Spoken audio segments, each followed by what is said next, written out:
এনেকে বহি আছা যে ভাত খালা নাই? নাই, ভোক লগা নাই। কিয়?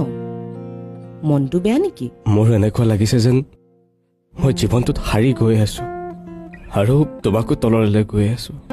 চোৱাচোন, আজি মোৰ হাতত তোমাক দিবলৈ একোৱেই নাই, আনকি মোৰ হাতত কাম এটাও নাই। কিমান দিন আৰু তোমাৰ পইচাত এইদৰে চলি থাকিম? নিজকে কিবা বেকাৰ যেন লগা হৈছে। তুমি এটা বেটাৰ লাইফ ডিজাৰ্ভ কৰা।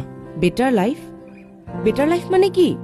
এটা চাকৰি, এগালমান পইচা, ঘৰ, গাড়ী, এইবোৰ নে?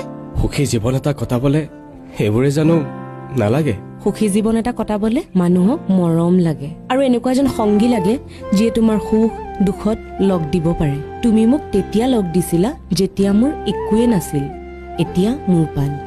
আৰু দুদিনমান তুমি মানুহজনীৰ পইচাত চলিলে বেকাৰ হৈ নোযোৱা। তুমিতো চেষ্টা কৰিয়ে আছা। আৰু চোৱা,